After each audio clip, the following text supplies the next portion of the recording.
نتابع مع بعض أصدقائي كيف نعدل البيانات الجديدة التي سجلت في النموذج إلى الخلية.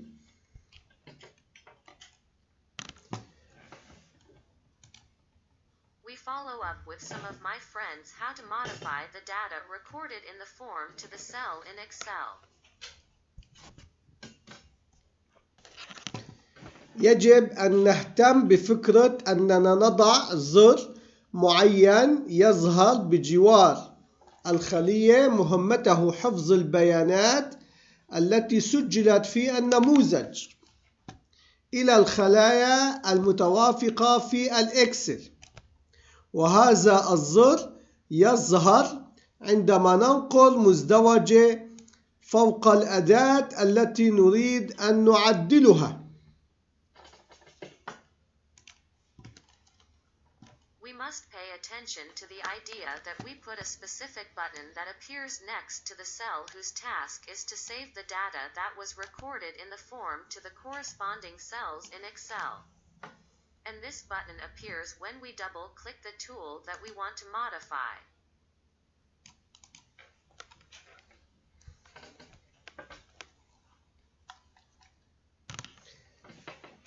يجب أن نضيف سطر برمجي يقوم بإظهار الزر لأنه حاليا يأخذ خاصية الإخفاء.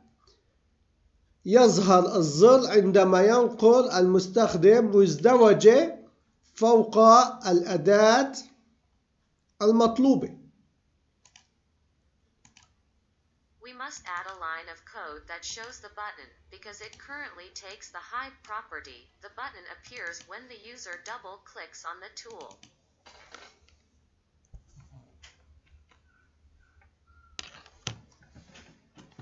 هذا هو السطر البرمجي الخاص لإظهار الزر التابع لحفظ تسلسل فاتورة، ويوجد زر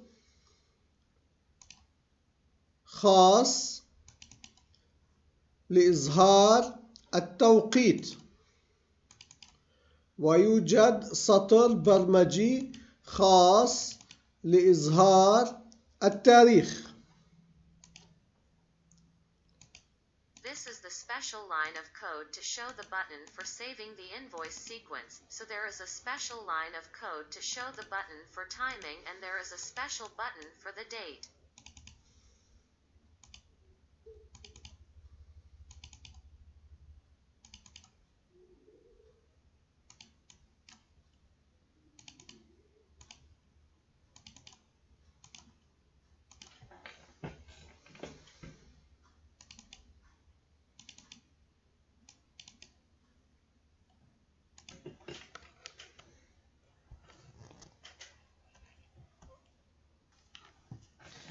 بقي لدينا كتابة السطر البرمجي الخاص بحفظ التعديلات التي تم إجراؤها في النموذج وحفظها في خلايا الإكسل المتوافقة مع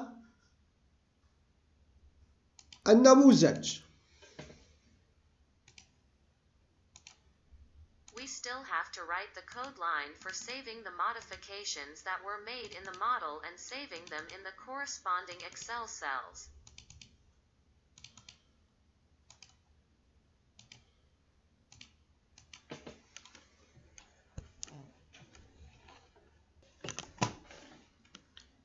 سوف نقوم بتسجيل السطر البرمجي الذي يعدل الموجود في الخلية B1 ويحفظ الملف ويخفي الزر نفسه.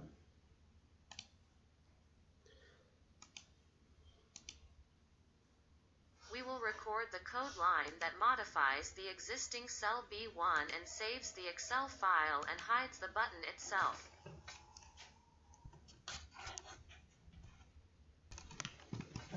سوف نقوم بتسجيل السطر البرمجي الذي يعدل الموجود في الخلية A3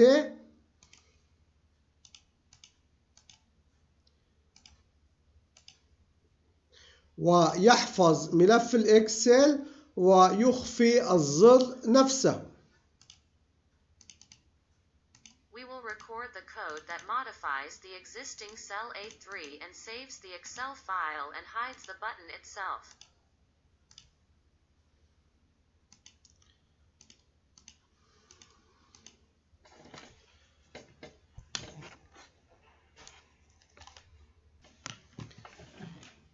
أيضا سوف نقوم بتسجيل السطر البرمجي الذي يعدل الموجود ب A4 ويحفظ ملف الإكسل ويخفي الزر نفسه. We will record the code that modifies the cell A4 and saves the Excel file and hides the button itself.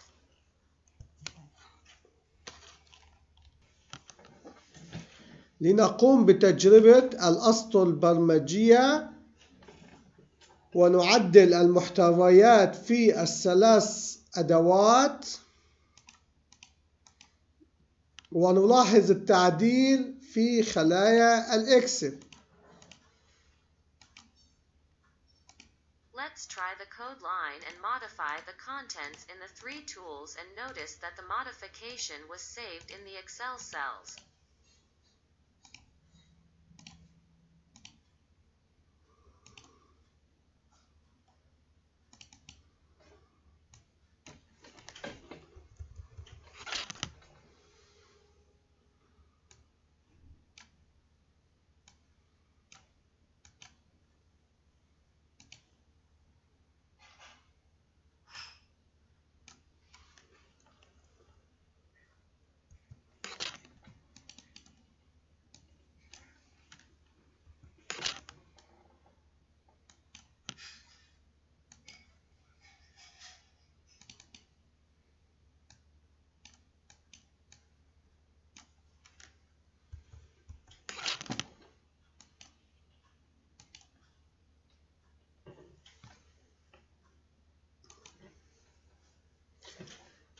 انتهينا اليوم من هذا الدرس.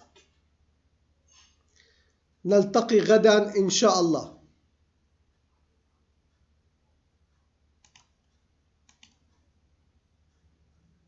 Today we have finished this lesson. We will meet tomorrow, God willing.